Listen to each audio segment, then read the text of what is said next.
All right, it looks like we're live. Welcome to Rough Cuts, everyone. This is Jonathan, Sports Cards and Sunsets. I'm here with my buddy Nate in Cardboard Veritas on Instagram, and special guest Jim, who goes on Instagram by JRock1956 Tops. And it's been a minute, guys. How you doing? Hey, Jonathan, great. Good to see you. And Jim, great to have you on tonight. Yeah, thanks, guys. Happy to be here. Yeah, it's been, I think it's been several months hiatus. Normally we're joined by our buddy Matthew as well, who's going through some relocations, new job. He's busy. I'm sure he'll be listening after the fact. But Matthew, we miss you. This is our year-end wrap 2025 episode. And let's see if we start to see some folks here joining the chat as well. We always, and one of my favorite things about this is just the interaction we get from a lot of our buddies from the community in the chat. So we'll welcome folks as they join. But I'm going to hit the agenda and then we'll dive right in. So we're going to start just by kind of reflecting on the year that was in the hobby. There's been a lot of interesting market news. There's always a scandal or three, and we try to keep it positive here, but there are a few of those that I think certainly are relevant as we look back on the year. It was also a really interesting year just for the market in the hobby, both the vintage part of the market that a lot of us play in, and certainly some pockets of the modern and ultra modern sports card hobby. So we'll kind of reflect on the vintage market, and then the main event today is the three of us are going to count down our top 10 cards acquired from the year. And so I'm excited to see what these guys have to share. And I have a few cards I haven't yet revealed on my Instagram page. So super excited about the countdown, and then we'll wrap up. So we're already seeing some of our buddies from the community join. YouTube account haver. I have a feeling that's our buddy Pat. And thanks everyone again for joining. But let's go ahead, guys, and dive in. Hobby news from the year. So I should have mentioned earlier, but this is our first ever all attorney Rough Cuts. So it's what everybody's been waiting on. I wonder if that might color some of the reflections on the year. But Jim, let's go to our special guest. This is the first time you've been on. There were a lot of things going on this year. Kind of what's been on top of your mind? Sure. I think that the thing that's like top of mind right now and that's in the news the most, right, is the Beckett acquisition, potential acquisition by collectors, and what that means. And from my standpoint, I heard the news and look, just as a collector, not looking at this from any type of legal standpoint, as you mentioned, we're all lawyers, but I mean, just as a collector, I don't view or haven't viewed Beckett as much of a competitor of PSA and SGC for a while now. And so in my view, I thought, well, you know what, maybe they're struggling, maybe they need a lifeline. And so it didn't really bother me as much as I think it seems to have bothered others. And maybe that's not even the right word to use, because I think maybe there's just a lot of interest, right, around it. But from my standpoint, I don't know that it changes that much or will change that much. I know, Jonathan, you also collect comics, and CGC is kind of the grading company when it comes to comics. And now PSA has thrown its hat in the ring for comics. But look, CGC is a major grading organization, outfit, has been for a very long time, and they're a true competitor. So I don't know. That's just my perspective on it. But I come from collecting different things, not just sports cards. So I see the competition with CGC, and Beckett kind of just is there. I don't know. How about you, Nate? Yeah, well, agreed that's kind of the one that's front of mind for me right now as well. And yes, I similarly sort of greeted the Beckett news with a bit of a yawn, because they're somewhat irrelevant to vintage collectors for the most part, which is the vast majority of what I do. I think I have maybe one or two Beckett slabs in my collection. Whereas the SGC news, when collectors bought SGC, I was very disappointed, and that has turned out to be kind of a disaster, I think, for SGC collectors. But the one good thing, silver lining, that seems to be coming out of it is this antitrust inquiry that was launched by member of the House who or actually it's not an inquiry. The member of the House made a request to the FTC to initiate an inquiry.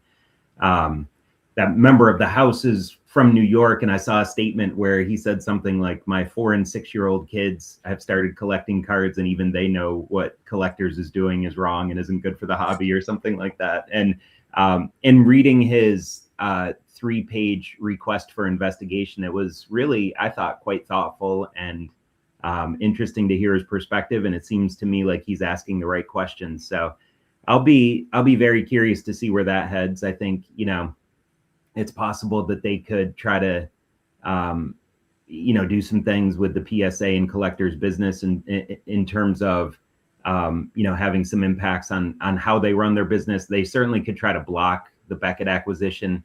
They could theoretically try to cause Collectors to divest SGC. I think that's really unlikely. It tends to be a pretty extraordinary remedy to try to undo a transaction that's already been done, especially post-integration like we've seen here. So Unfortunately, I think that's pretty unlikely. But, I also kind of wondered how it started. He made the reference to his kids. And, when I saw it, I was thinking, like, did Fanatics potentially lean on somebody to start this thing? Because, they're kind of competing with Collectors for domination of the hobby, or, CGC, or, someone else that maybe would have an interest in trying to see PSA investigated. But I haven't seen anything that indicates that there was anything else behind it. So, that, and then certainly, SGC overall has been something I've thought about a lot this year, and, it's a related topic, but, do we continue to collect SGC slabs with the same fervor that we have? How's the long-term outlook for cards in SGC slabs? Those are some questions that I've thought a lot about. I haven't really changed my collecting practices. I have mostly PSA. I'd say probably 80% or so of my collection is in PSA slabs, and the other 20% of my graded cards, the other 20% is SGC. I'm still buying and collecting SGC. I haven't started trying to cross them or anything. If I had to guess, I wouldn't be surprised if they slightly underperformed PSA slabs over, say, the next 10 years or so, given that it seems like, they're really being put out to pasture by PSA collectors, and, may become less relevant as more and more collectors come in. But it's really hard to speculate. I think we all speculate about the potential for AI grading at some point as well. And, will all the cards in our PSA slabs need to be crossed to AI graded slabs? It's like, so it seems like it's too hard for me to think that far out about the impact. So I'm just kind of doing what I've always been doing. But those are some grading thoughts, at least. Those are some good thoughts. And Jim, you make good points on that as well. My take was the SGC one was the one for me that really felt anti-competitive.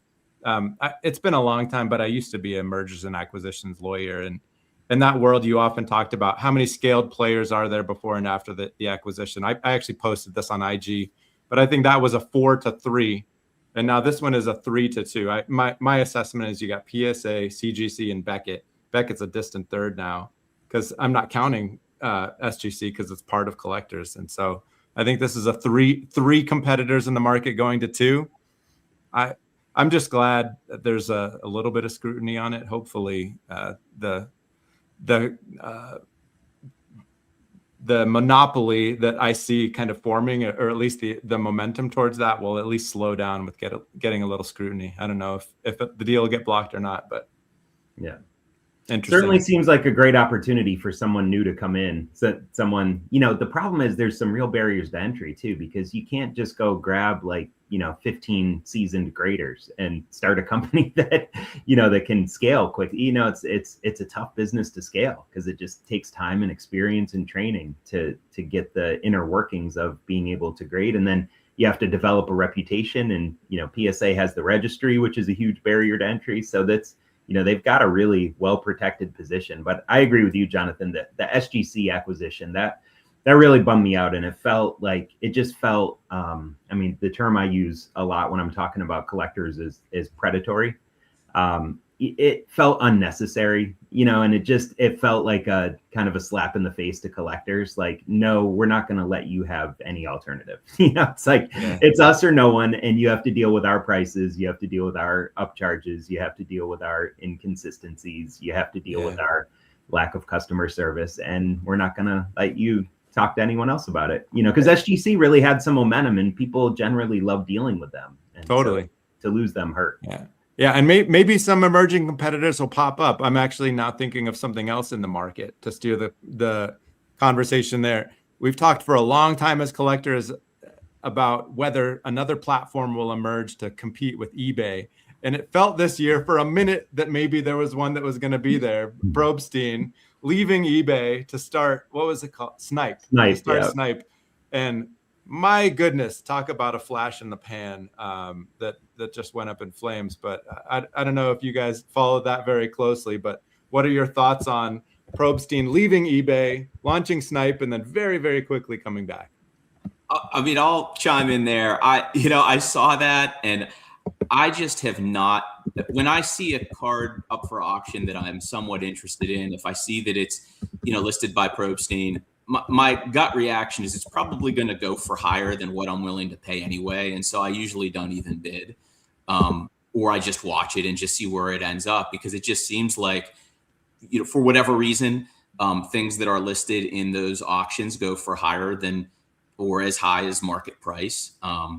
And so I don't usually bid on those auctions. I saw the news about this separate platform, and then, and I'm not going to say something that I don't know firsthand knowledge of, but it just seems like there were several problems, several issues. I think that's probably stating it nicely, that then led to it being, I guess, decommissioned after one auction that didn't, that there were issues with that auction, and that they're now back on eBay. And so I'm going to continue with my avoid approach, and that's where it'll stand for me.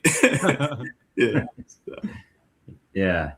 I'd say I was disappointed that it sort of took a nosedive so quickly, because I have appreciated, and Jonathan, you and I have talked about this a lot, but and you kicked this off by talking about competitors to eBay, and you pay essentially a net 14% seller fee selling on eBay, and that just feels like this massive hobby tax that we all have to pay to transact and to have access to a broad market. And you can go to auction houses, obviously, for some cards, and you can negotiate some of that, but you kind of end up around 10 to 15% there as well. And Probstein has been, in my view, one of the real leaders in trying to lower that hobby sale tax, and offers a lot of auctions in around the 5% selling fee range. So I've loved what he's tried to do there, and being more of a volume seller rather than a margin seller, which it seems like the vast majority of the hobby platforms that have any scale are.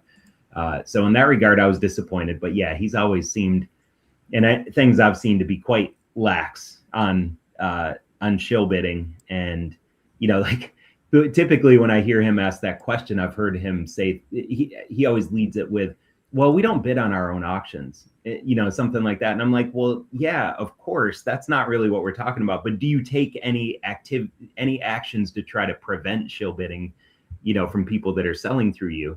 But now it seems like even that, kind of initial thing that he would lead with, that he wasn't bidding on his own auctions, is very much in question. So yeah, I don't know, that whole thing was just a mess. Jonathan, if I recall correctly, I think you may have signed up for Snipe, right? Did you receive any communications or anything from them? I did not at all. I never did anything to promote it or consign my cards there, but I had consigned cards twice with Probstein through eBay, and had been really happy with the service and happy with that 5% fee, which was, I think, disruptive. Yeah.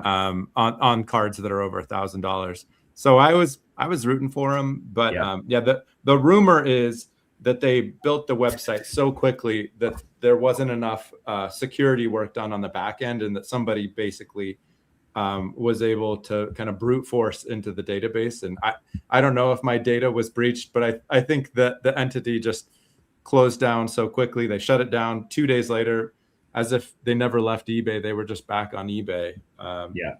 The corporate veil, I suppose, is protected Rick and the investors in the Snipe platform. But I just hope for the best now.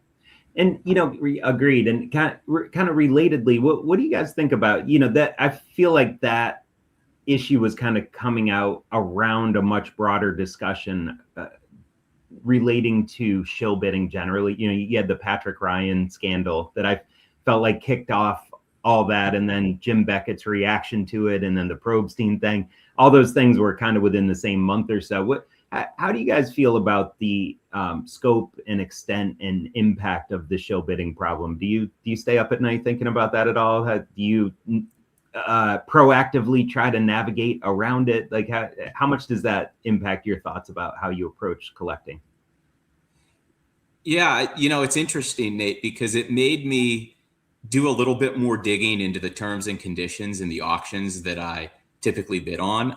Because one of the things that came out of it was this idea that there are let's say unpublicized minimums, that there's an ability of an auction house to have someone bid up an item to a particular number, that it's kind of like a reserve, but it's an unannounced reserve, or at least it's a reserve that maybe the normal everyday bidder is not aware of. And so I did do some digging there, because this whole conversation made me think like, well, are there auction houses that are employing that strategy? And if there are, and if that's in the terms and conditions, then it is, right? And so that's something we are, as people who are participants in the auction, agreeing to, even if we don't read every line. And I'm sure even as lawyers, we're not reading every line of the terms and conditions in the auction platforms that we participate in. So it made me go back and take another look and think more about it.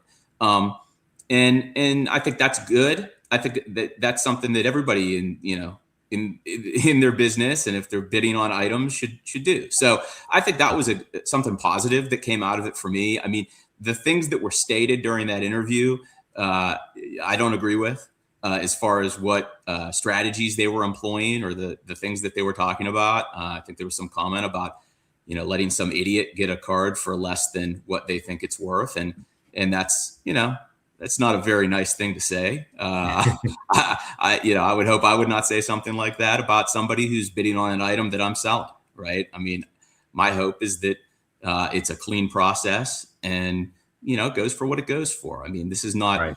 This is not our job. This is not our livelihood, the three of us. This is something we do as a hobby. We're hobbyists, and so for me, it's a little bit unsavory. My take is auctions, as a buyer or a seller, there's a lot of risk and there's a lot of unknowns and uncertainty. It's what makes it kind of fun. Mm-hmm. And in general, when I'm participating in an auction, I'm aware of that, and I try to, I just try to keep my bidding to a place where I know that I'm comfortable paying what I bid. Like I look at the data, I do my research, and I make sure I bid it an amount that I'm comfortable with. And somebody tries to shill it up and they outbid me, like, oh wow, I'm not going to buy the card. The one area where it has changed my calculus is I realized that when I got back into the hobby, I was probably naive about market manipulation. And I think there are a lot of people, I recently, this is just my theory, but I think I saw it with Lionel Messi rookie cards this year, where there was a period of time where suddenly I think a group of maybe insiders or colleagues were buying them from each other to get comps at really high values. Sometimes you'll see one sitting on Fanatics that says, like, hey, they're considering an offer that's like $200 below this crazy list price. And you start to realize, like, okay, there are people that are manipulating comps in a way to make you bid higher at auction. And so I do a little bit more research on market movement now.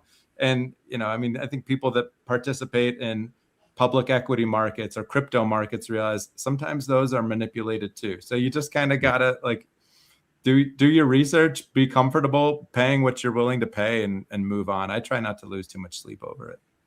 Yeah, I agree. I feel like I take a similar approach, and I feel, the Messi example is a good one, and we've seen it certainly with some other cards as well that have kind of unusually shot up and then often shot back down shortly afterward, and it feels like there's been some manipulation. But in the stuff that I tend to collect, at least, I feel like it's more an isolated occasional incident than something that's rampant in the market. If I was collecting, I don't know, million dual logo men, I'd probably be a lot more concerned about like the manipulation of the price, Totally. you know, like, Yeah. but I don't know, you know, I mean, for mostly like 4-figure and occasional 5-figure and below vintage and pre-war cards, I just don't feel like it's rampant. I mean, one of the things is every one of the cards is so different that it's hard in what we do in our segment of the market to create a really reliable comp. You're creating a data point, but, you know, and also I just don't see someone, you know, I think actually there was, can't remember the guy's name, but the guy that had like a couple hundred 48 leaf Jackie rookies. Do you guys remember who that was? I don't remember. He's a really big hobby guy and he had like a massive pile of them. And I don't know if he ended up, I think he sold most of those off. So it does happen from time to time, I guess. But, you know, the other thing that I feel like was relevant in my thinking about this, because some people were talking like, you know, the whole market's unreliable and, you know, how do you know that anything is real and isn't it all pumped up? But like you go to shows and you transact in person and you see that the market person to person, you know, is willing to rely on these comps and willing to rely on the state of the market. And if anything, when you go to shows, you feel like the online comps that the shows often rely on may be a little bit low because we go to these shows and our frustration is that everything is priced over comps. You know, it's not like you go to shows and everyone is deflating. They're saying, well, no, the online comps are bid up 20% above the real value. It's like, no, the opposite of that. Like what you hope when you go to a show, at least, you know, with the stuff that we collect again, that, and to be able to find cards that would be at market for the online auctions that we're looking at, you know, and very often, you know, we joke about this at the National every year, but you know, you'll go to most of the data and they're 25 to 40% above what we would consider market, you know? So I kind of view that as a real check on like the state of the reliability of comps, because, you know, that's part is just not really being manipulated. They really are. It shows a floor, not a ceiling. And it's interesting if in terms of supply and demand, one of the reasons I really love vintage is a lot of vintage cards, it's a supply of one. It's a unique example. This is the only one that looks exactly like this with these attributes and eye appeal. It's a supply of one, and the dealers can sit there and say like, hey, there's a lot of demand around them, and they can set their price and be patient. It's interesting. And even more so, Jonathan, for vintage signed cards. I mean, that's another area that I've delved into over the years. And I mean, those are really one of ones. I mean, you know, you talk about one of ones and then there's so many of them with modern cards, but when you have a period signed vintage card, I mean, man, some of those can be just extraordinary, and there's only going to be a small handful and maybe not even that for some of those. So yeah, absolutely. For sure. And so how do you comp that, right? There are no comps. It's whatever somebody's willing to pay. We just were joined in the chat by a buddy of ours, Tony, Southern Collector 14. And for listeners, you should check out Tony's YouTube channel, which has some fabulous content and certainly some one of one vintage baseball autographs. But so we were kind of veering in this way already, but Nate, why don't we kind of go over to you and talk to us a little bit about in 2025, your views on the state of the hobby, particularly vintage, and the market. And then after this discussion on state of the hobby, we're going to do our top 10 countdowns. Yeah. Okay. Sounds great. Yeah. Well, the state of the market is strong. I think we've all seen that this year. And, you know, for better and for worse, you know, we all have a lot of cards. And so it's fun to see them increase in value, but we're all still very active collectors with very long want lists. And so it's frustrating to go back to those want lists and think, well, gosh, I wish I would have bought that card 2 years ago when it was 50% cheaper than it is today. So it's, you know, that typical double-edged sword that we always deal with. You know, from my perspective, the market has been a little hotter and at a stronger upward trajectory than I like to see. I kind of prefer slow, steady growth more than some of the stuff we've been seeing this year. But you know, looking at some of the card ladder data, and you know, they have a lot of helpful indexes on there, and those indexes, and I think the card ladder guys would be the first to admit it, are not, you know, a perfect indicator, but they're a really nice data point, and they're a collection of usually thousands of cards, and kind of how they've moved over a period of time. And so for the vintage index, which is 5,500 cards, and when I say 5,500 cards, that may be like 600 cards in a bunch of different grades, so that would constitute the quote unquote 5,500 cards. But that's 1946 to 1983 is the vintage index, and that's up 26% over the last year. Wow. Yeah, the pre-war index is 10,000 cards. I was surprised the pre-war index actually has more in it than the vintage, but that's 1945 and earlier, and it's very similarly up 24% over the last year. So the market has been flying. That said, as is often the case, both on the way up and on the way down, vintage, at least based on those markets, has moved more slowly than its counterparts. The modern market, 1984 to 2008. So we've seen this led by, Kobe and MJ and some of the 90s inserts and all that. Yeah. Over the past year is up a whopping 57%.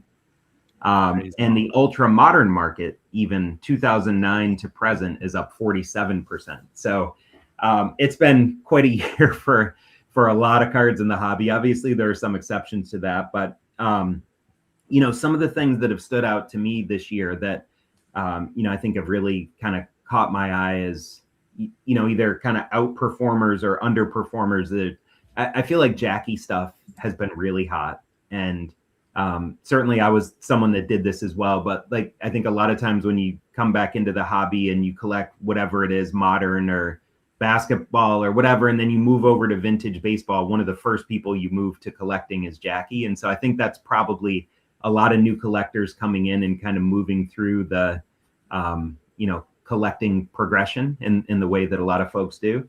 So I've seen many of his key cards really increase in value a lot this year, and his index on Card Ladder is up 38%. Mantl's is up 30%. Willie Mays is 21%, just to give some indicators. I've seen 49 Bowman cards do really well this year. Yeah. The whole thing with Lee, and my guess is it's this Leaf thing where there's this movement to recharacterize Leaf from 48 to 49. And so I've always considered, the 49 Jackie and Page and Dobie to be rookie cards anyway. And I've thought that most people did, but I think there's been a lot of heat on those cards as maybe some additional people think, well, gosh, those are really rookie cards now, because I'm convinced that Leaf is now a 49 set. It's my only, kind of rationale, but I feel like those cards have really outperformed this year.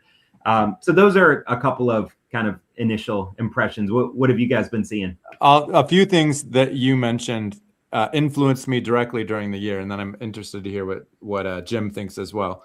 One, you talked about some of these cards just kind of getting out of hand, and my goals as a collector, I kind of had my arms around a period of time and a list I was working through, and I wanted to kind of complete the golden era of baseball, for example. And then I imagined later in life I would be more of a whale hunter and go knock out some of the really big cards, maybe a list of 5, kind of cards that hopefully someday in retirement I could afford. And I ended up getting one of those cards this year because I just saw it getting out of hand, and Nate was kind of on the journey with me, and it's going to be the number 1 card in my countdown, where I just thought, man, if I just sit here and wait and think, yeah, maybe in 10 years I'll get it, it might just be completely out of hand. And so it did. I reacted to the market in a way that caused me to make a pretty big decision. The other thing is, on some of those modern markets, being as hot as they were, I did a lot of culling my modern collection and selling it off to fund another one of the cards, or a couple of the cards that I'll share on my countdown were largely funded by selling modern. And I was kind of happy to do that. And even you can't time a market perfectly, but it was after 4 years of it being pretty flat post the COVID boom, it was interesting to suddenly look at my values on the spreadsheet and everything's going up. I always, on my sports card spreadsheet, I mark things down 15% immediately when I buy them, because that's what I think of as the cost of liquidation. And for the first time ever, my spreadsheet was in the green, even after the 15% markdown. So that was interesting for me. What do you think, Jim? Yeah, it's interesting this year, and I when we do our top 10, right, there's going to be a few cards in my top 10 that are probably cards I never thought I would own. And the way that I was able to do that was by liquidating certain portions of my collection, and that opportunity I don't think would have been there, but for these repackers that are buying at very strong numbers to sell online, right? These online repacks.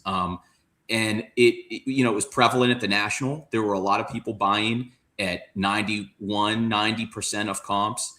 And when you were comping things out at current market value, and these are items that you purchased many years ago, or even better than that, you purchased them raw, graded them yourself, and got, good grades, good results. It gives you an opportunity. And so I think having whatever that business has been come into our world in, collecting, sports card collecting, vintage collecting, where you have this other avenue of people buying, that has driven things up across the board, I think. I don't have any data to support that, but that's my gut, my instinct, based on what I've seen, and just based on the demand that I've seen at shows as well. Where people are set up and they're buying for the purpose of providing to repack sellers. So that's interesting to me. And I think that has helped with the market increase across the board. I think the other thing that's interesting is the way that in the last year, and maybe it's longer than that, I can't recall, but how if you grade with PSA, you have an account and you receive offers, and then you have the ability to sell straight to eBay. That has made collections much more liquid. It takes some steps out of the process. It allows you to receive funds quicker, and it puts the cards in, the largest platform in the world, eBay, right? So I think those two developments from a market standpoint have helped collectors. You hear people complain all the time about eBay and PSA and repackers, but that has given opportunity if you decide you want to take it. And so, for me, it was something that I think, I don't know, is that going to happen every year? Is that going to only be a one-time thing? And so I felt like I had to take advantage of it this past year. I'll tell you this too. The bull market we've seen in the vintage hobby, to me, feels like healthy, durable market appreciation. It feels sensible that my 49 Bowman Satchel Paige has gone up a bit in value from when I bought it, and the Mickey Mantles and some of the other markets you talked about, Nate. I don't know if any market can keep going up 40%, 50% like we've seen in some of the modern. But for me, it doesn't quite feel the way it felt in 2021, where mistakes were made, collectors lost some money after that. It feels like a pretty healthy bull market. But what are your thoughts on that, Nate? Yeah, I agree with that. Right. It feels like right. The market is smarter now than it was then. I think most of the people are, certainly there are always new entrants that are kind of flailing around a little bit and making some of those new entrant mistakes that we've all made. But it feels more to me like, reallocations of hobby funds and folks that have been in it for a while and have learned some things, continuing to put more of their own, their own money into cards. And I'd ask you guys, because that's kind of, I guess, a good indicator as well. But in terms of kind of fresh money into your collections, have you guys, how have you guys done this year? Because I know you've talked about selling off some things, including some modern things to help fund. But have you put more of your own money into the hobby this year than you normally would, or less? Because I'll start. And it hasn't been an intentional choice, but I've bought a little less, and I always buy and sell, but, in terms of net funds into the hobby, a little less this year than I have the past few years. And again, not a conscious decision, but more just, I think, losing auctions that I would normally feel like I might win if I didn't feel like, again, in the last auction, I could have gotten it 15% cheaper. And so I'm kind of like chasing it up and always, losing things a little more than I would normally. But what have your guys' experiences been there? Jim? Yeah, that's a great question, Nate. And I wish that I had been prepared for this one, because I haven't looked at the data. Okay. And it's something that I could probably do, right? I could look at what what I spent versus what I've sold and kind of do the math there. But if I had to just take a guess, my guess is that it's about equilibrium. I would guess that I've sold as much as I've bought, but I'm not counting profits on what I sold, right? So that money's just going right back in to the cards that I want, right? I'm turning cards into cards, basically. I'll give you my take, and then let's dive into the countdown. I know folks are excited to see some cards. I had a job change in late 2024, and in the first 6 months of 2025, I bought a total of 2 cards for $20. It was a Bo Jackson scorecard and then a $2 card. I don't recall what it was, but I spent literally $20 in 6 months, and that was just sort of as I adjusted to new job, changes in life, kind of changes in my liquidity situation. And then you're going to see when I do the top 10 countdown, I just lost my mind in the back half of the year. And in part because I sold more cards in 2025 than I'd ever sold in any year before. So a lot of it was selling some cards that had appreciated and doing some consolidation. But I also brought some for my number one card. I actually liquidated some things from my sort of grown-up investment account and moved it over to a card that I just believed in. So we'll get into it. But what we're going to do as we start the countdown, we're going to start with 10 through 6, each of us. So Nate's going to give his number 10 through 6 in one block, then Jim, then me. And then one at a time, we're going to do the 5, 4, 3, 2, 1 countdown. So Nate, why don't you get us started? All right. That sounds good. So yeah, in my initial 5 here, I have some that are, a little kind of unusual cards for me, a few surprises, but cards I'm really excited to have gotten this past year. So I'll start off with one of those with the only really ultra modern player that I collect. So this was my favorite. I know who it's going to be. Card of his that I got this year, which is it's Josh Allen from the Bills. And it's the first one of one that I've gotten in my collection. And it is 2021 Prestige Black Premium XP 1 of 1. And, I've enjoyed kind of following the surge in interest in 1 of 1s. I've chased a couple of other Josh Allen 1 of 1s. And this one actually came to me from with a lot of assistance and generosity from one of my good hobby buddies, which makes me appreciate it even more, which is Chris HOJ, who's one of the leaders of the kind of education and movement toward 1 of 1 collecting. So with kind of how all that came about and who the player is and how neat this card looks aesthetically, this was number 10 on my list this year. Nice. Very cool. All right. Yeah. And then shiny, and even shiny. That's right. Yep. Next one up for me is a signed vintage card, which again, I don't have a ton of, but I do have a few of, and under the right circumstances, I really enjoy collecting these as well. So it's kind of hard to see the auto. It's a ballpoint auto, and it's the 1954 Red Heart Stan Musial, and it's in a PSA 3 with a 10 auto ballpoint. And I think the auto was just kind of struck really nicely. The card is centered and has really nice eye appeal, and got a good opportunity from a collector on Instagram to be able to pick this one up earlier in the year. And it's a card that I really enjoy a lot. I had it in, I believe, a PSA 4 at the time that I acquired this one. So got this one in the collection and then sold that one off to largely offset the cost of this one.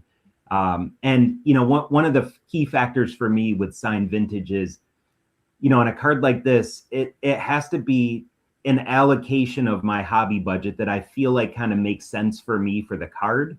And so, with Musial autos, they're not as rare as some other folks. And so I was able to get this card, in a price range where, when I think about a 54 Red Heart Musial, am I okay having that monetary allocation to that card? And with this one, I was, and, I thought it was pretty neat. And it's, like most autos from that period, fairly rare. Although, again, Musials are more common than some others. The chat loves it. I would love to know if there's even another centered signed example, Nate, because it's so hard to find a centered Red Heart Musial. They're almost all left to right, off center. So that's incredible. I mean, that's awesome. Thanks, man. Yeah, I appreciate it. You know, that was part of what drew me to it for sure. Yeah. All right, this other one. So this is from the last time we were all together in person, from the National in Chicago this year, and this is the 2013 Prism Giannis Green, and my son and I met Giannis and got him to sign a few cards for us, and this is the one that I have left from that. So this is his rookie card, which I've always really liked a lot anyway, and it's comes from a great tradition that that my son and I have over the last 5 years of going to the National and meeting one or two of the athletes that come there and having an opportunity to get some cards signed. So I was really happy with the way this auto came out. It was fun to have a chance to meet Giannis, and he's a player I've liked and collect a little bit, and so likely to keep this one in the collection long term. Not as certain as most cards that are in my collection, because most of the modern stuff, if I get the right offer, I will move some things, but really enjoying having this one. And now next is something that's a little more traditional for me, which is that I am slowly but surely collecting the Cracker Jack Hall of Famers. And so two of the ones that I got this year to add to the collection were John McGraw and Sam Crawford. And those are both in 1914s. The McGraw is a PSA 3 and the Crawford is a PSA 2. Both of them are really nicely centered and have great eye appeal. That's not an absolute prerequisite for me with Cracker Jacks, but happen to love these examples. These are two of the players that I was really focused on and hoping to add this year. And the Crawford, which I really like and I think is just a super cool looking card, has the added benefit of having come to me from Matthew 1956 Topps Guys collection. He sold off a few cards this year and made this one available to me. And so it's always neat when you can get a card from a good buddy, and especially one that is kind of indicative of stuff that we've enjoyed collecting together. We, the two of us and Jonathan, we all enjoyed reading Glory of Their Times, and Sam featured prominently in that. So this one's got not only a special place in my collection, but, really neat to me in terms of where it came from. We couldn't let that one leave the family. That's such a great That's one. Right. Yeah. Yeah. And then the last one is, I promise, my final shiny card that I will be showing. So this is a 98 Topps Chrome Refractor Michael Jordan in the very high and esteemed modern grade of a PSA 7, which most modern collectors would laugh at. But for me as a vintage collector, I feel like it's a high grade. But this is,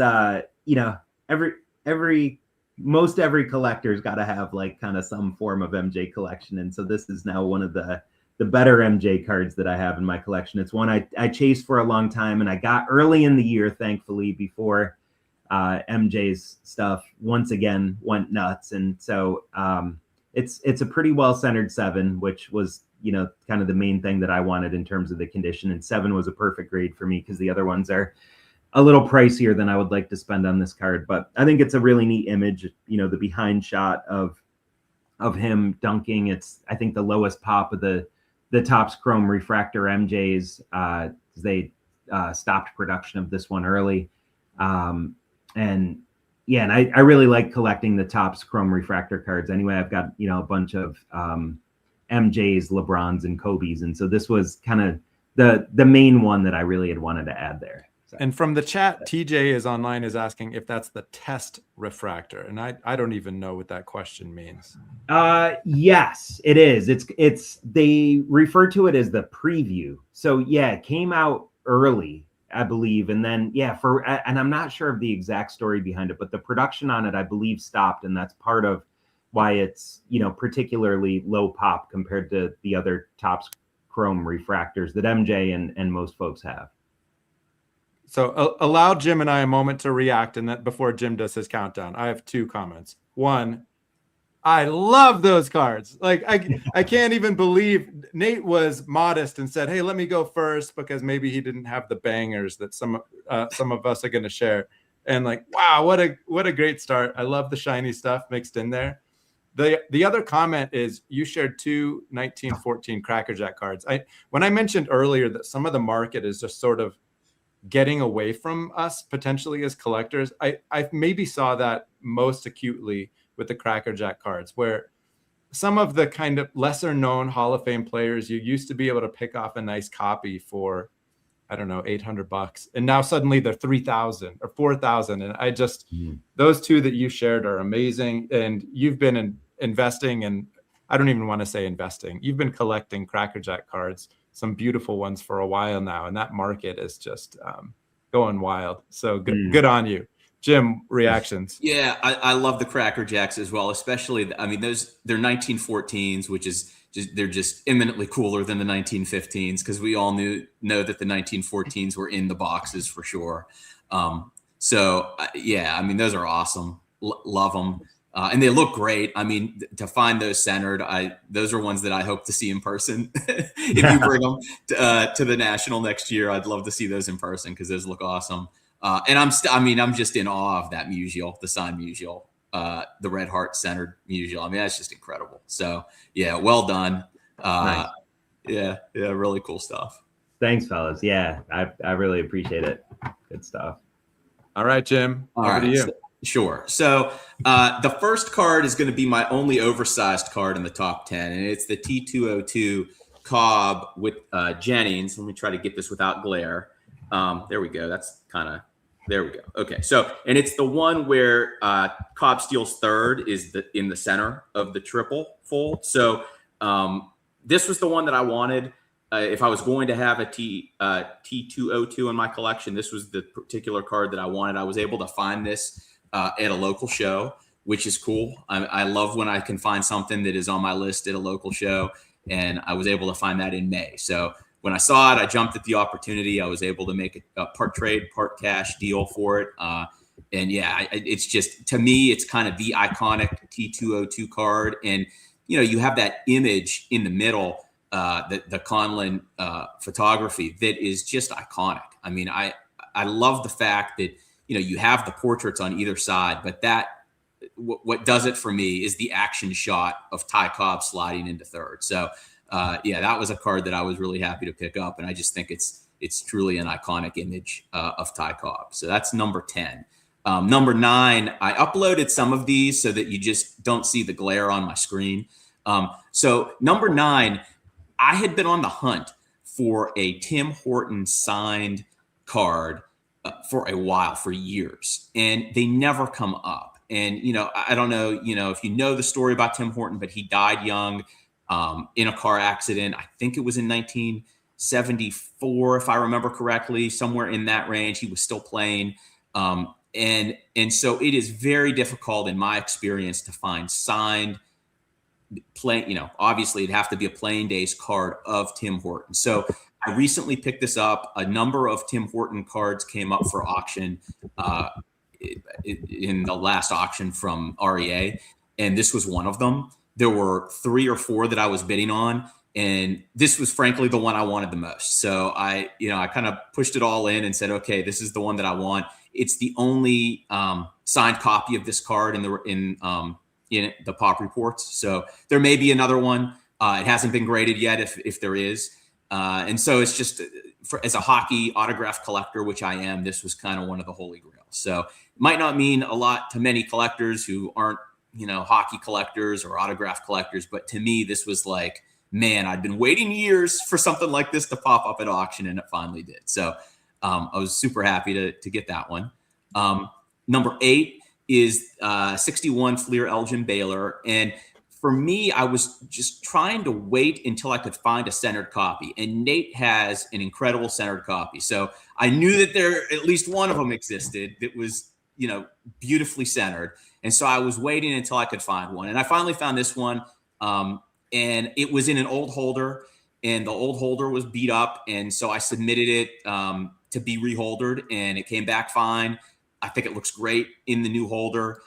And, this is one of those cards where, depending on who you talk to, it's very difficult to even get a number grade assigned anymore to an Elgin Baylor Fleer card because they were all, for the most part, cut short, or many of them were cut short. This was another one where when I saw this, I was like, yeah, I've just got to have this card. So that's number 8. Number 7, I don't have an image of that I uploaded, so I'll just show it, hopefully without glare. It is, here we go. Let me try.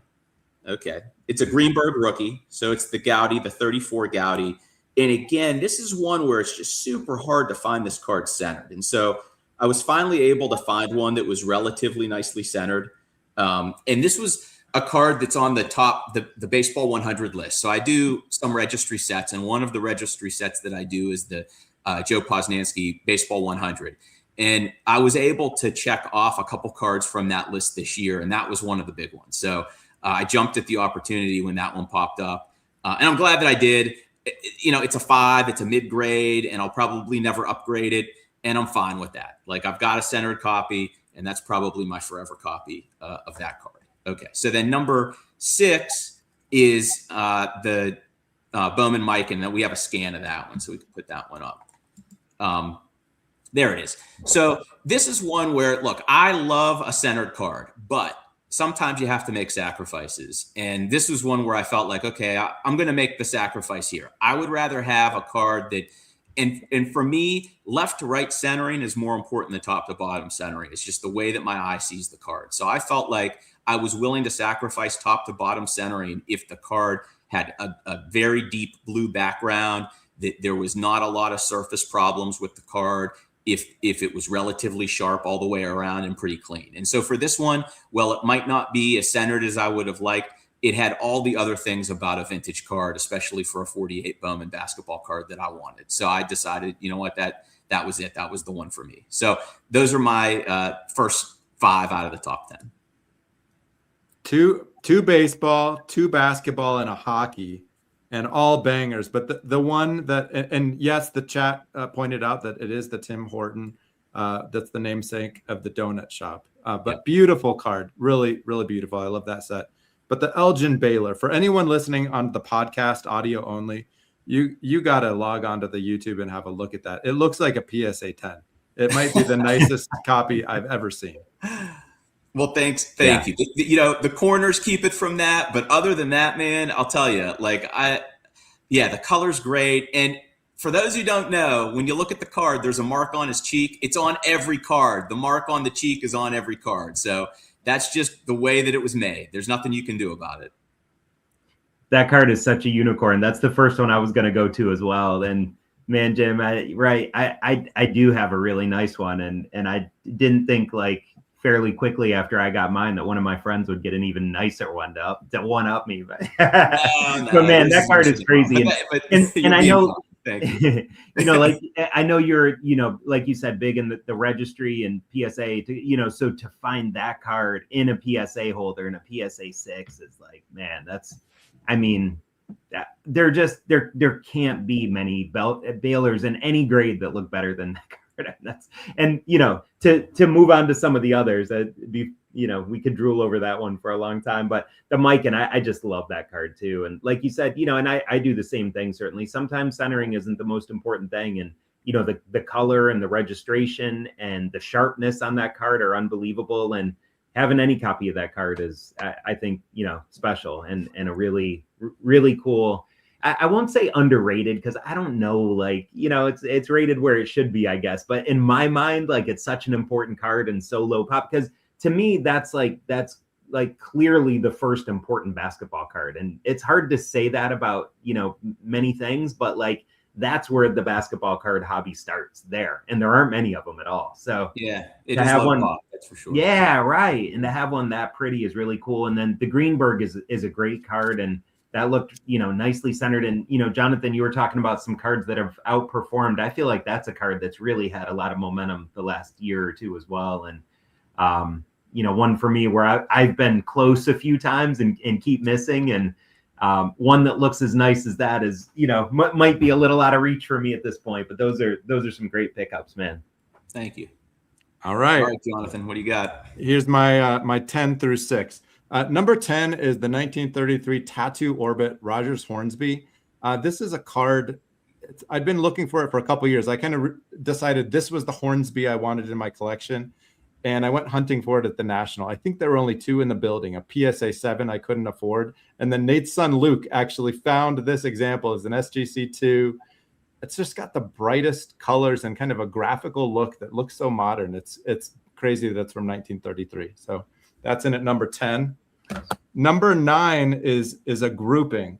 I think it's probably because of a lot of the hype in the way that ultra modern and the modern markets have been performing. But I started to fall in love with some of these iconic insert sets like Precious Metal Gems, which is kind of hard to say, it turns out, Essential Credentials, and Star Rubies. And it turns out that some of my beloved Ohio State players from the 90s, that's where I grew up and went to school, they're in these sets. And they're not Hall of Famers, so you can get them for a little bit cheaper. The guy I really went after hard was Eddie George. So I'm showing a 97 PMG, a 98 PMG of Eddie George, a 97 Essential Credentials, and a 98 Star Rubies. I've also been collecting some cards from these sets from other wide receivers, defensive players, a big Orlando Pace from Ohio State. So that's been a fun. These are serial numbered to in some cases 50. And that's been a fun little chase in the back half of this year. Number 8 on the list, similarly to Nate's, this is a 1914 Cracker Jack card that came to me via our buddy and co-host Matthew. This is the Fred Clark, which just has this beautiful image of the player and manager kind of sitting on his baseball bat. It's just a classic card. It's a low grade PSA 1. Doesn't look like a 1, but I just love this card. For me, it's only the second 14 Cracker Jack in my collection, and it's going to stay there. Number 7 is another grouping of 90s, in this case, basketball cards. I had acquired I'm a Jordan collector, and I had acquired the East-West Jordan Refractor a few years ago when the market was a little bit lower. And this year, it's just skyrocketed in value. I think it's the card that is appreciated the most in value as a percentage of anything I own. And I realized there's only 20 cards in this refractor set, and most of the other 20 are pretty cheap. And so I started buying them. I don't know of anyone who owns the whole refractor set. I'm showing here an image of 14 or 15 of them. I just got the Shaq in the mail yesterday. I actually have acquired now 18 of the 20. I only need the Grant Hill and the Penny Hardaway, and then I'll have the full refractor set of these, which is pretty fun, and they're just beautiful cards to look at. And then number 6 is Roberto Clemente rookie. I bought this off of our collector buddy Pat, PLB cards on Instagram, and it's just this beautiful PSA 3. It's got an eye appeal sticker on the back. Who cares? But it's so centered. It's a card I always knew I wanted to add to the collection at some point in time, and he had decided to sell it for a premium price, and I said, "Hey, I'm willing to pay your premium price. It's so beautiful." So this was the last trade night at the National. I walked away with that Clemente card. Well, you can't go wrong with the great one, Roberto Clemente, Jonathan. So that's a beauty. But man, I am just shocked with the East-West refractor set you've put together. I mean, that's incredible. And to see them all together like that, that really, it pops. That set pops. Yeah, that's a great image. It really is. And that Clemente rookie, I had a chance I was with you at that trade night when you picked it up, and I had seen that before from Pat, and man, that is a really, really, you're never moving that card, right? Like, that's with you forever, right? Totally. When you find a Clemente rookie that looks like that, that can't go anywhere ever. If it does, no way. No, that scratches the itch. I mean, that's the one. Oh man, so nice. And I love the CJ Fred Clark in a 14 is awesome, and just like the Crawford, very cool to keep it in the family. The Tattoo Orbit Hornsby is really neat. I know how long you looked for that, and I was excited that Luke was able to help connect you with that card, and I think you ended up getting quite a reasonable price on that one as well, right? Yeah, like $550 or something like Yeah, that. for a Yeah. nice looking example of that really rare card of that player, like that feels like such a good buy, and Totally. it's so pretty. So yeah, great stuff, man. All right, Nate, number 5. All right, yeah. So I have started doing a little bit of 19th century collecting, and what I'm doing is trying to get like a significant card from what I consider to be, some of the more important sets from the 19th century. And so I got this one this year, which is the 1887 Allen and Ginter Cap Anson card, and it's in a SGC 2, and quite a nice looking example. Back is pretty nice looking here as well, and so I had, and I actually still have, but am probably gonna move the King Kelly from the Allen and Ginter set. But I decided I like the Anson better, and wanted to have a different Kelly. So I ended up going with this to represent the Ginter set. I love the image with him holding the bat. I think the coloring on it is really, really neat, which is mostly just like kind of shades of white and cream. I wrestled a little bit with whether to have a significant Anson in my collection or not. He has, to put it mildly, a pretty checkered past, in particular as it comes to his approach and views on racial equality and the integration of the game, which he was someone that pushed back against. But ultimately, I felt like having one card of his was representative of the history of the game, and an opportunity to tell some of the parts that that led to some of the folks that helped to integrate it and move it and push it in a better direction.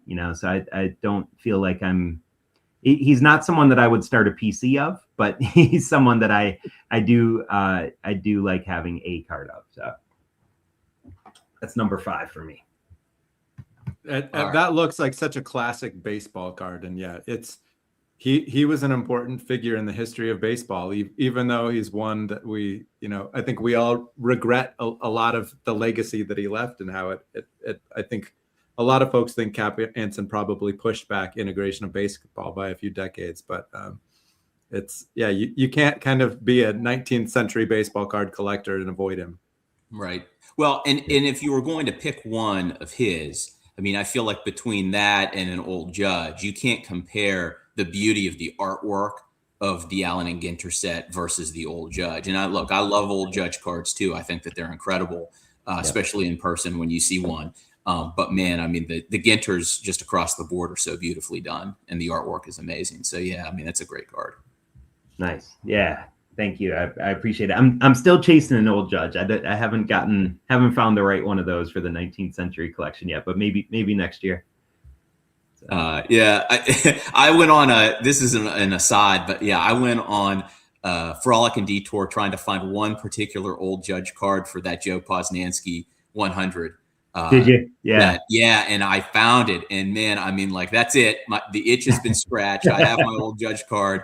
And I needed a Kid Nichols, and man, I mean, I was able to find one, work a deal on it, and then got it graded, and it passed at PSA, and I was relieved. I was sweating it while it was sitting there in the grading process. But that's awesome, man. Those Old Judge cards are something. Yeah.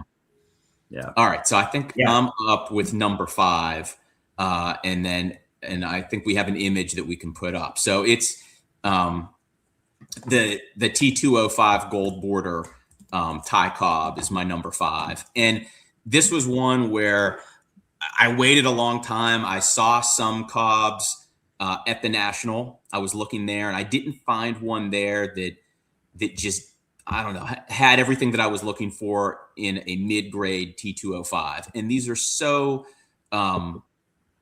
just finicky when it comes to the borders and the corners and the image. And sometimes you can find a gold border T205 that's been graded, a long time ago, and it's graded a 4 or a 5, and it does not look like what a 4 or a 5 would look like today. And so I just tried to use discretion, wait until the right one popped up, and this was the right one for me. So yeah, it's another one of those cards that's on some lists that I'm working on. It's kind of the representative card in my collection for T205. That and the Christy Mathewson, I think, are in my opinion, the two most iconic T205 gold border cards. And so, yeah, just I felt like this was the right one for me, and I was able to tick it off the list this year. So yeah, there you go, another second Cobb on my list. So I didn't expect to have 2 Cobbs on the list, but there you go. Yeah, man, that it's an incredible card. I have spent a lot of time over the last couple of years looking at T205s. I don't have a ton of them in my collection, but I, kind of putting together like a glory of their times related collection and have a few T205s and have just looked at a ton of them. And to find any T205 that is in that condition, that's centered like that, registered like that, and with the gold intact to that degree is unbelievable. And then the serendipity of having it be a Ty Cobb and being in your collection is remarkable. So man, that's phenomenal. Mike Petty in the comments says yours has dishonest corners. They're too good. Here's a Cobb. My number 5 is a Cobb too. It's the T206 Cobb, the red portrait. Mine's got honest corner wear for folks that can't see it. It's a PSA 2. And this was very briefly owned by Nate's son, Luke, who's made a few appearances in my countdown, but this is one he picked up for a bargain. It has an old mill back. At the National, he marched it over to who's the gentleman who does these Mike gold Baker. stickers? Baker, yeah. Yeah. I was gonna say Mike Petty, but he's distracting me. In the got this gold sticker, and I promptly, and you both were there at the hotel lobby hangout at the end of the day when the deal went down. But I went to the National with this as the number 1 card, kind of big card that I hoped to find, because you see a lot of supply, and it was tough to find one that I loved. But this is it. This is the lifer copy, and I just recently posted this on my IG page as well. I was honored to be there when the deal went down, Jonathan. That was fun to see. Yeah, I could see the joy in your eyes when you saw that card. You're like, that's the one. There it is. Trying to play poker face, but you're like, no, I want that one.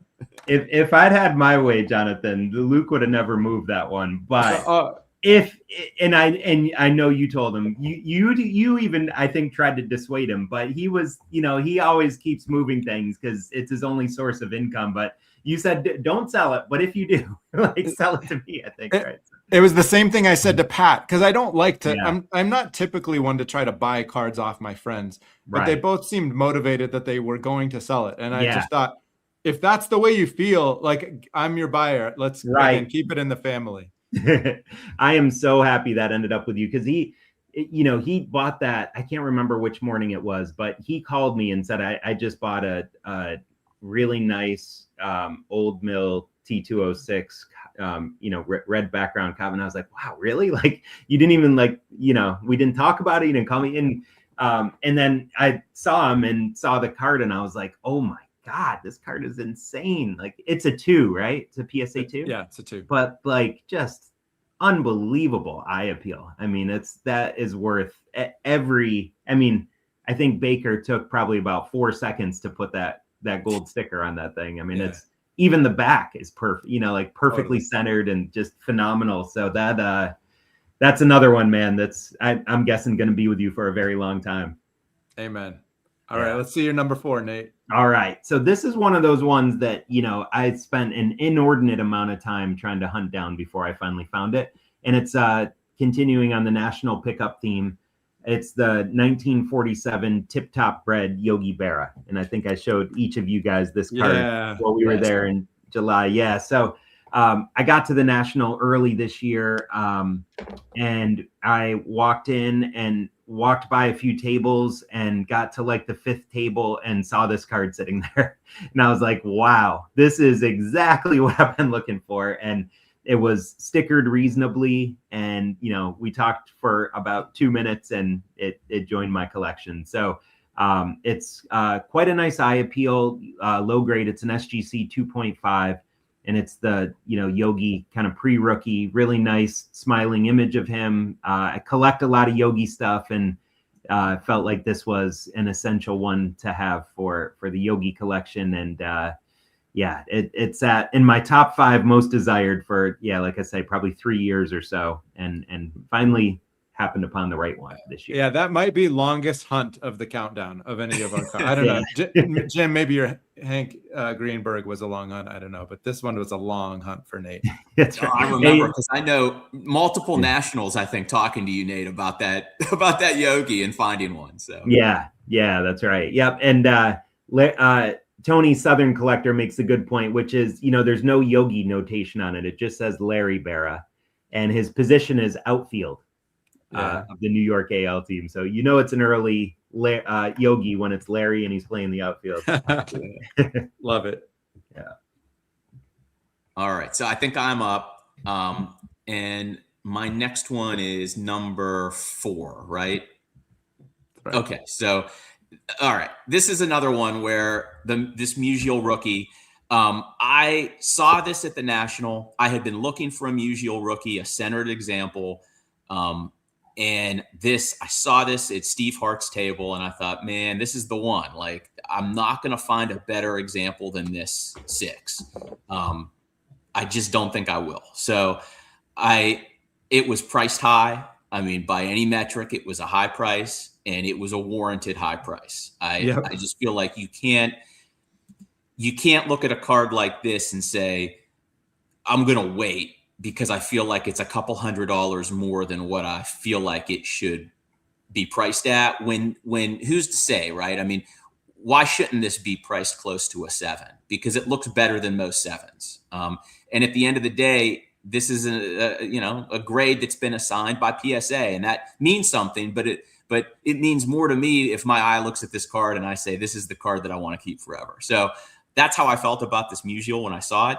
And I was happy to make a deal with Steve. He was a gentleman about it. I got a little bit of a discount off of that, fair but high price. And I didn't have any regrets after I picked it up. So yeah, this was a good one to check off the list at the National, and happy that I did.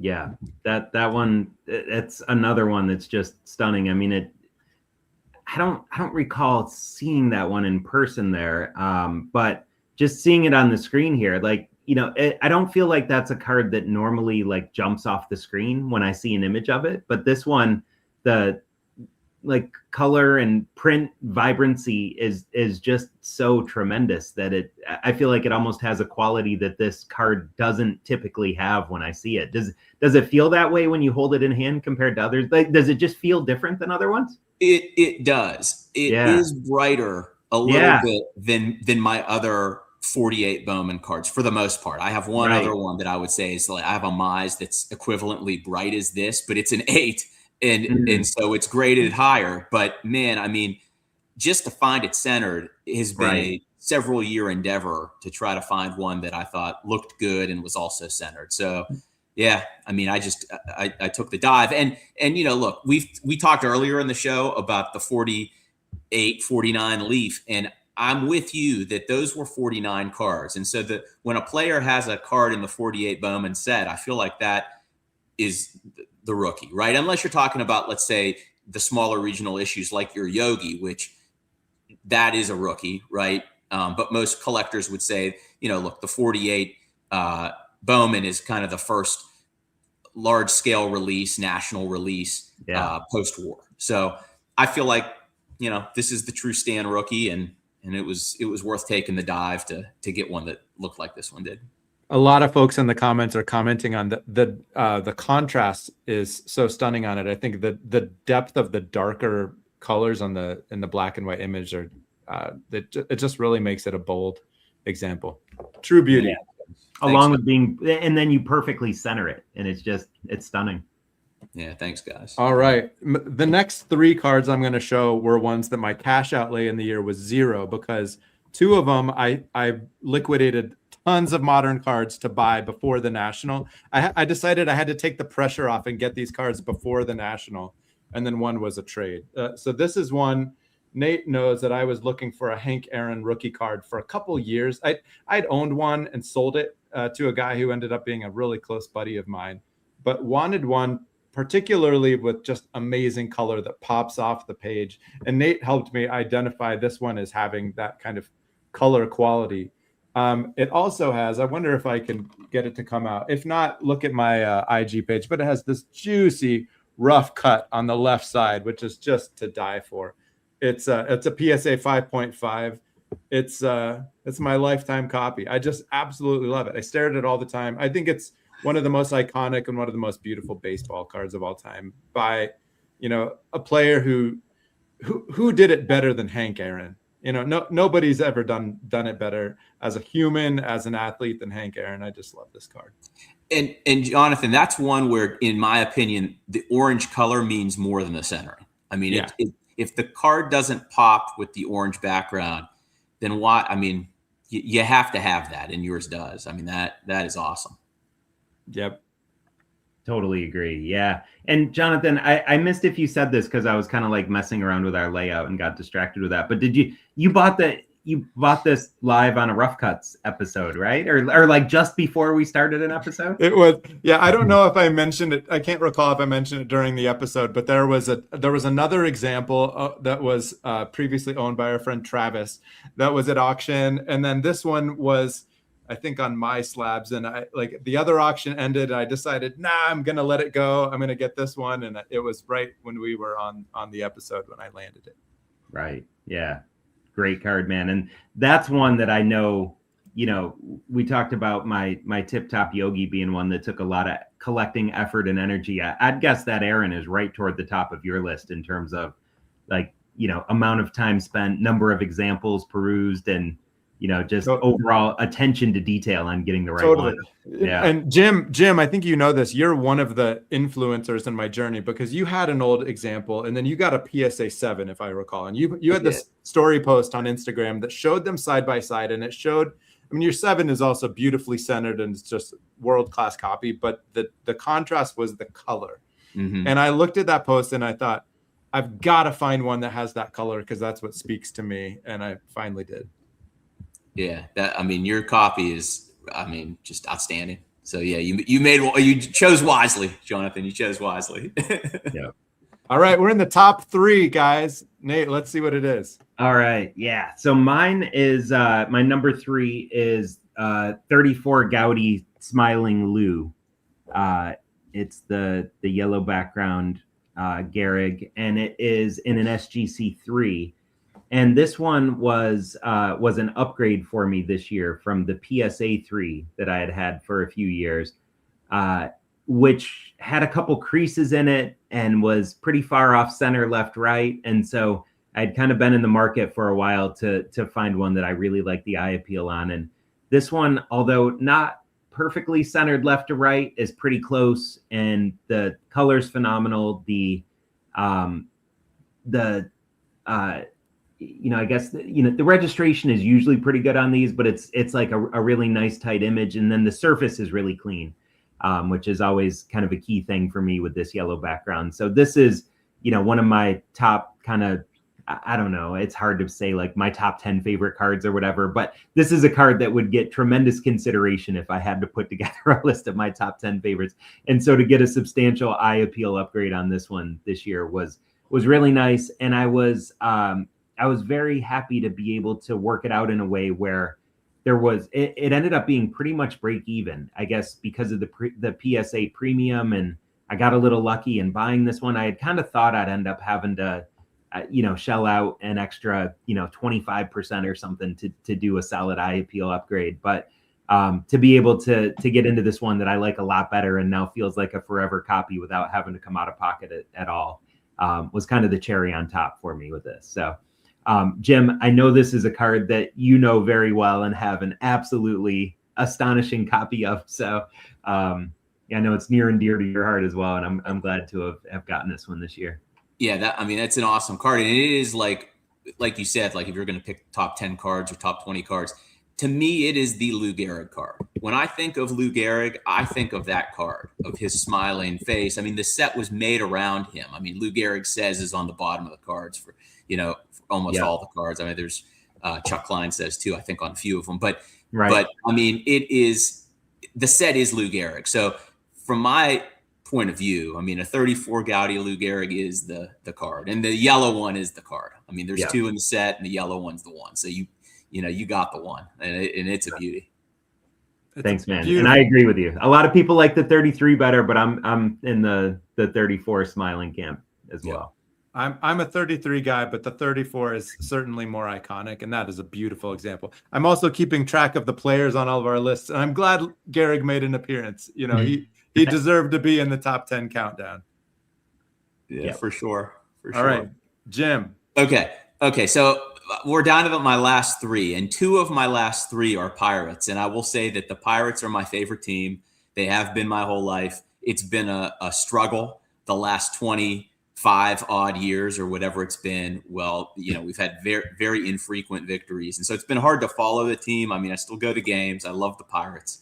And this is a card where, you know, it was always as a kid, it was a dream card for me, a card I always wanted. I've had other copies, and when I saw this one again at a local show, I was like, that's it. Like, I've got to do what it takes to get this particular example.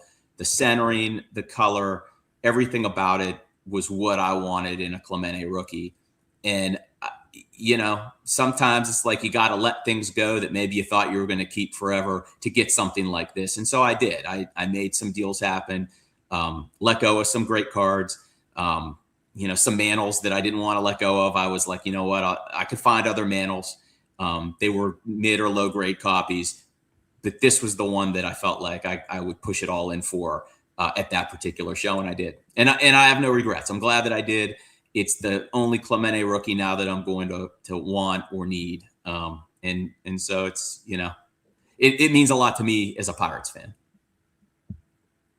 That's amazing. You deserve to own a card like this of one of the greats. I love it. It's for folks that are on the podcast. It is the brightest example you'll ever see. And the corners look like you could cut yourself shaving with them. That's just amazing. And even the whiteness of the borders, right? That's part of what just adds to the bright, you know, the green is so deep, and the contrast with the whiteness of the borders is really, really pretty amazing. Man, it's so sharp. Just, man, two unbelievable Clementes making appearances tonight. So congrats on that one, man. And Mookie Chilson says about that local show of yours. And I agree, man. You find so much great stuff locally between your local card shops and your shows. I mean, it's unbelievable. I feel like our Orlando market here is really lagging the stuff that you have. Same. Yeah. I need to move to Pittsburgh. I know. I will say this. We have a show almost every weekend. Within driving distance, there's a show almost every weekend. And so my kids collect Pokemon, and I bring them to the shows, and I help them with their Pokemon collections. And I've learned a lot about Pokemon as a result, but then I also get to go and shop for myself and look for myself. So, you know, it's almost every weekend type of thing. And so when you go with that amount of frequency, I mean, you happen upon some treasures along the way. Look, I love the fact that there's still a lot of raw cards out there that I didn't find this card raw. This card was already graded, but I find a lot of great raw cards that, you know, haven't been graded yet. And I submit myself, and there's wins and losses with that, but primarily wins. I mean, it's a fun it's a fun aspect of the hobby for me to just go out and treasure hunt for raw cards and see what I can find. So fun. All right. My number 3, this is so Ty Cobb is right now the leader in the clubhouse. It's the 4th Cobb. This is the E101 Ty Cobb. It's got this beautiful image of Cobb with this line work that I fell in love with when I discovered the image a couple of years ago. Yellow background. And this image appears on several of the caramel issues. And I don't know if that's the kid in me, but I find myself avoiding the tobacco cards a little bit and going to the caramel cards. And, you know, I guess I'm puritanical in that way. But this image appears in the E102 set, which is the set of 25.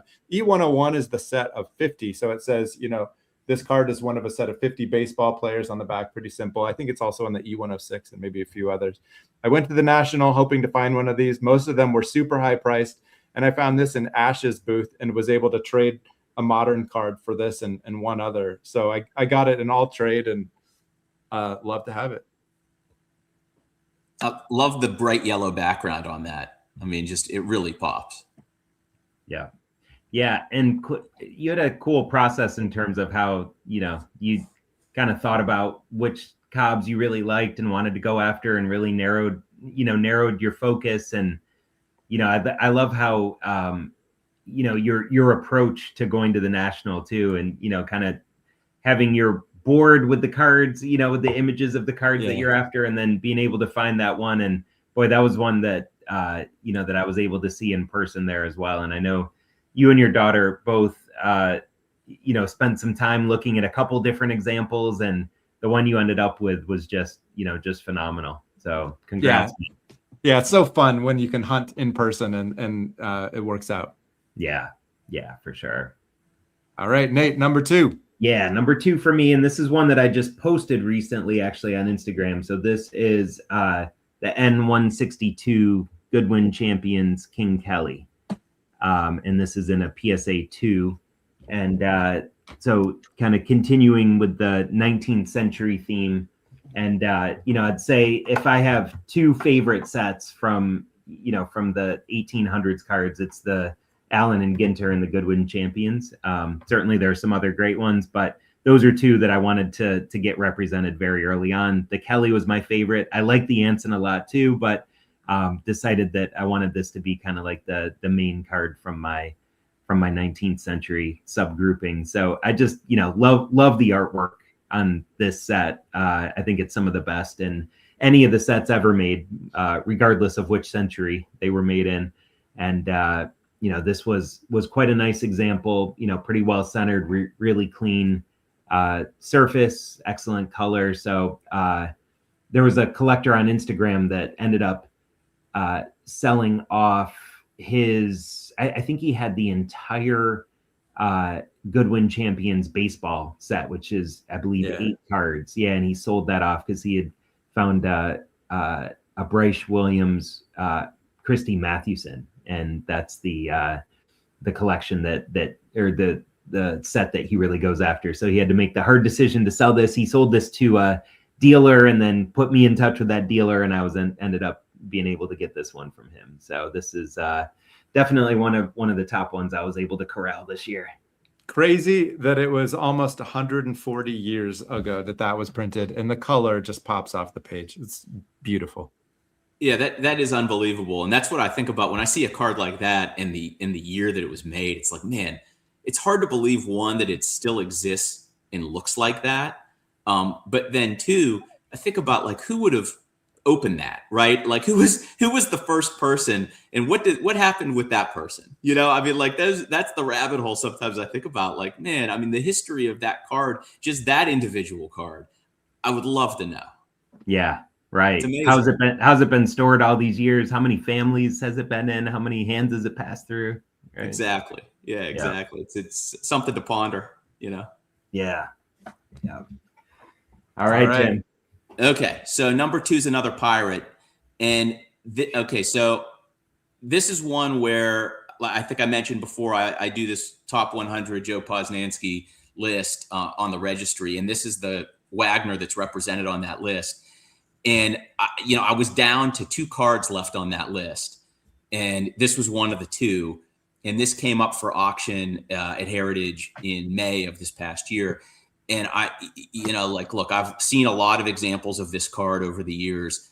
Usually it's in an authentic or 1 condition, and they're pretty beat up. And even some 2s. The thing you have to watch with this one in particular is the registration, because sometimes it's like the face just doesn't look right. You don't get any definition on the nose or the mouth. And so I was just waiting for the right one. This came up, and it was good timing because Heritage was actually at a show locally when this auction was going to close. They were present in person the day the auction closed. And I talked to a representative, Tony, there, who's a great guy. And I said, look, I really want this Wagner. Is there any way that we could work out something where I could give you some things to consign to offset as an advance against the card if I win it? And he said, sure, bring in what you have. Let's take a look. and I was able to offset the entire cost of the card with consignment, a combination of both cards and comics. And so, for me, that was like a no-brainer. If they were willing to work with me and we could do that on good terms, and I could add this to my collection, I was willing to let go a lot of great stuff, because I felt like this was, again, kind of one of those once in a lifetime opportunities to pick up a Wagner that looks like this. I think there's only 30 that are graded higher than this. And I did a little bit of research to see how do the ones that are graded higher look, and this holds its own against the ones that are graded higher. So I was like, you know what, this is the one. So that worked out. And now I have one card left to go on that list, and it's not the next card in the top 10. So I'm still on the hunt for a 23 Oscar Charleston Billiken. So if anybody's listening and you have one, let me know.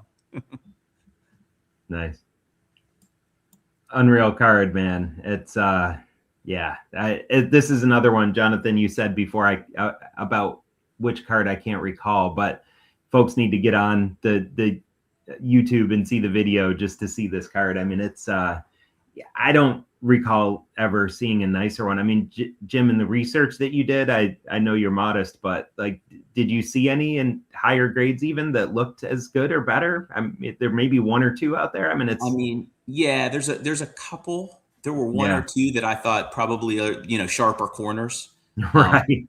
But again, it's like, do I really, if the corners are formed, I mean, and the corners have form here. It's not like they're just rounded off.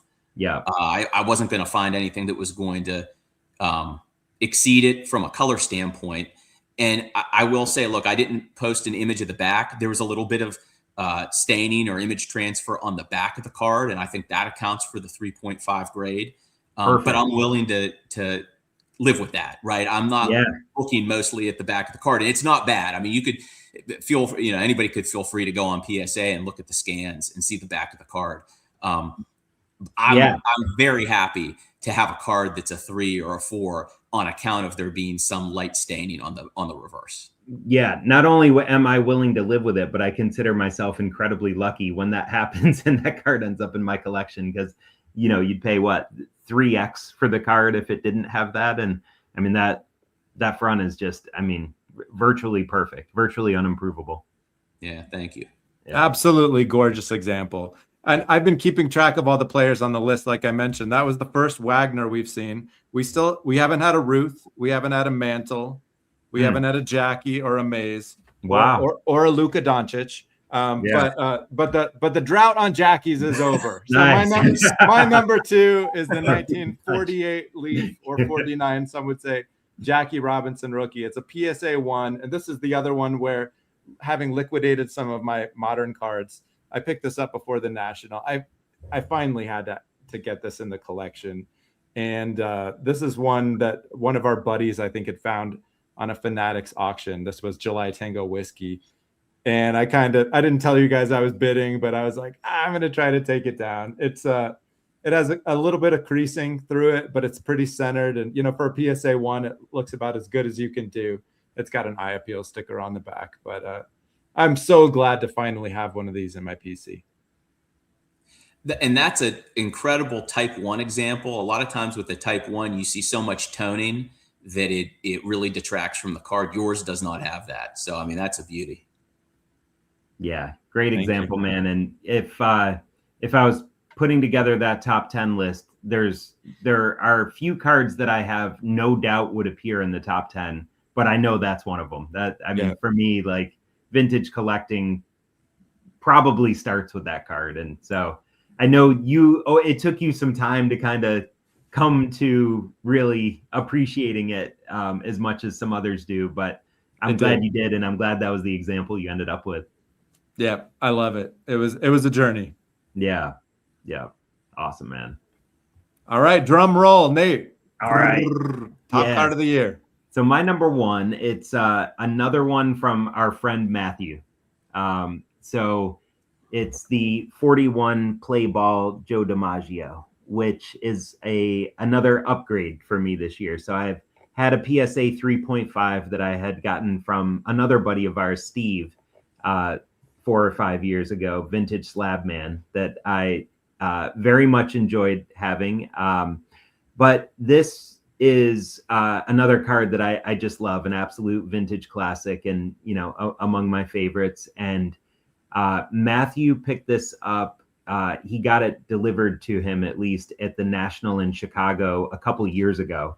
And I saw him just shortly after he had gotten it. And I had seen it online before that as well, but then having a chance to see it in person, and I was just blown away by the example. It's a tough card to find and nice eye appeal. And this one has all the qualities that I look for in most cards, and all the qualities that I wanted in this one. And really some of the best color I've ever seen on one of these. And so I was just blown away when I saw it. And, as we jokingly do sometimes, said, if you ever end up moving that card, think of me. And he did get to a point this year with, his move and some other stuff that he decided to sell a few of his cards. And he did give me an opportunity on this one. And I'm very thankful for that. And it'll be in my collection forever. I can virtually guarantee that because, I've looked at a ton of these.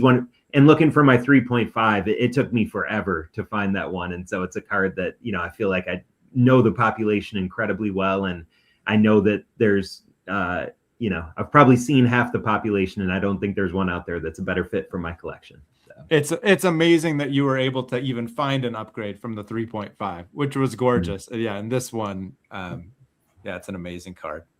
Yeah, and for me, that's the DiMaggio to own. I love that card. It's the card that I remember seeing in like baseball price guides when I was a kid, and thinking like, oh, that's Joe DiMaggio. Like that's the card that you want of him. And so that's always the connection I have. I mean, and that's a beauty. I mean, and those are hard to find centered. So the fact that you found a second one that was nicely centered and it's even better than the first, that's pretty incredible.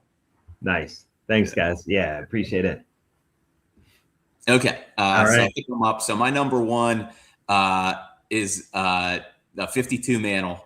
And, again, this was like a kind of all-time kind of grail card for me. It was the card, again, as a kid, I was like, that was always the one that everybody said was the card to get. And, I always wanted one. So that it was the right time. I was able to move a huge portion of my collection, and the dealer who I worked with, Ash at Legacy Cards, was willing to take in on trade a lot of cards, and was just great throughout the process to make this work and to find the right one. Right? I mean, I wanted something that was low grade, but had great color, had relatively nice centering. I mean, I know it's off center and there's some tilt.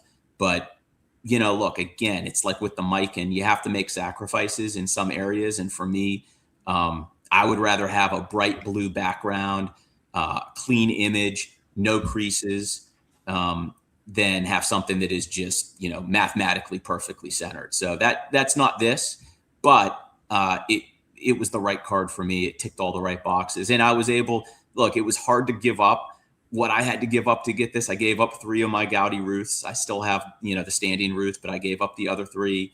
I gave up some Jordans that I didn't want to let go. But look, how many opportunities would I get to find a 3 that looked like this? So I felt like that it was the right time, and I don't have any regrets. I'm glad that I did it, and I enjoy the card now. And I know that I know, Jonathan, you have a beauty of this mantle. I know that many of the people who we're friends with do. And so I kind of feel like it's almost like a rite of passage with card collecting to try to find a 52 Topps mantle just because of the mystique around it. So that's my number one. Just fortunate that I was in a position to be able to pick this one up from Ash and from his team that were great every step of the way. I'm so mesmerized just staring at that beautiful color and that iconic image. I couldn't hear half of the things you said. I was probably for the best. I was rambling. So beautiful copy, man. Is it how long did you know for a while? Like, what's been your relationship with this card before you got this example? Like, did you know? Did you think you'd end up getting one? How'd it come about? Well, okay, so at one point years ago, I was like, well, I'm going to just collect the mantle run. And I got close, but I didn't have the 52 Topps. And then I was like, you know what? I'll abandon that project. Like, it was a fun project. I'll abandon it. But I kept coming back to the 52 tops. It's on a bunch of the lists that I work on, that I've been working on for the top 20 cards, you know, and a few other lists. So I just felt like it was always a goal. And I had looked periodically for one, but man, I mean, like, I'll see examples, and, you know, a lot of the ones that are in the 1 and the 2 range, there's something about it that's just like, I can't do it. Like, I can't push all in for that card in a way that I had to do to get this one. And so it was a waiting game, and just waiting for the right one. And you know, to credit Ash, I mean, I reached out to him and just said, you know, this is something that's on my radar. I really want to get one. Do you have any? And I knew that he had some. It was just a matter of, was he going to have the right one for me? And he sent me some images of what he had, and there wasn't anything in that first group he sent me. And I was like, you know, I'm going to just keep waiting. And he's like, well, I have one that just recently was graded. Haven't put it out yet. I'll send you a picture of it later. And he did. And it was this one. And I was like, man, that's the one. Like, you know, like that's it. And so, you know, we made it work. I mean, it was a strong price that he wanted for it, and for good reason. So the fact that he was willing to work with me though on trade made all the difference, because it's not the type of thing where I could have just went out and bought it. It would not have been possible. So. No, that right. So all the factors had to come together and align for it to work out. And I you know, with the like solid, beautiful background cards in particular, I, like you, really value the cleanliness of the card and of the background. And I feel like, you know, if you've got a little crease or some dark spots or whatever, it really kind of draws your eye to it with that. You know, you can get away with it more if there's more going on in the background, but when the background is part of the focal point and the almost like a star feature of the card, having that so clean and so bright is just fantastic. That was the number one priority when I was looking for this card, was to have a clean blue background. Yeah. And we got to see it that same evening when I bought the red Cobb from Nate's son. You pulled it out of your box. Yeah, and that's we, right. We That's right. Yeah. Passed it around and drooled over it. Yeah. All right, guys. Blue cards, Jonathan. Blue cards. Jim's gonna like my last card because it's a pirate. This is one. This is it's a caramel card. Like I told you, this is the E90-2 American Caramel, Hannes Wagner. And this, I'm going to do a series of Instagram posts soon about kind of my Wagner journey. And it really picked up when I read that Glory of Their Times book that Nate referenced earlier. And a bunch of us, when chatting, we're all talking about needing a Wagner, wanting a Wagner portrait. And it was something I kind of grew into. I'll show the back here as well. I love the back. And it's a PSA 2.5, pretty nicely centered. One thing I like about my example a lot was that the name at the bottom is neither kind of close to being cut off or pressed up against the image. It's kind of nicely centered.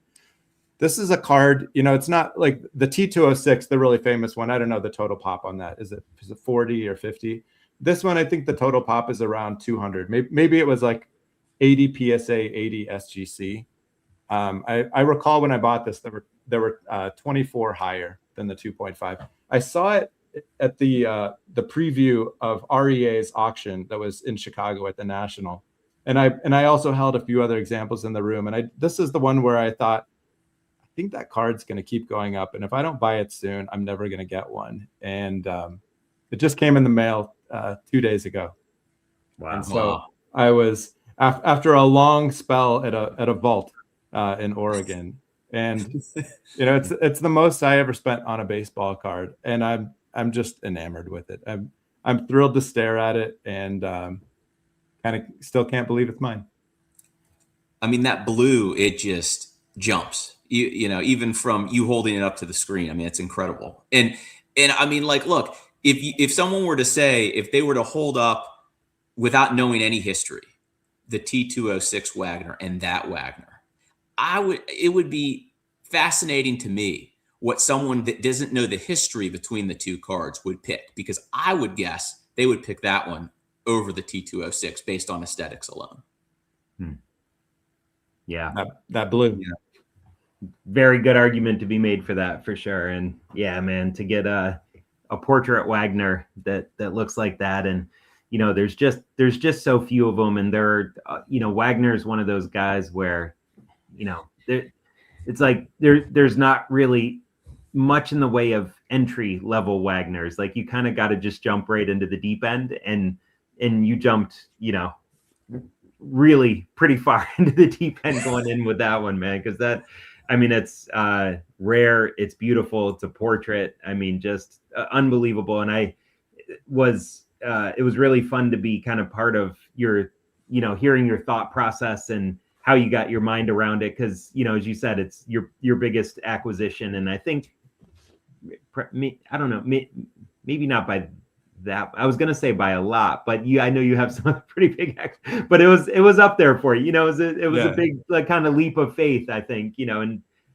certainly in the way that I would think about it in the context of my collection as well. And I think it was for you, but it was kind of fun to see how you were able to come to the decision, and it seems like it was a great one. I definitely hope to emulate that at some point, because I think you did really, really well with it. I definitely had to dig deep. Well, so just to wrap up, Ty Cobb was the leader in the clubhouse with 4 cards in the countdowns, guys. We had 2 Clementes, 2 Musials, 2 Wagners. I think maybe those were the only repeats.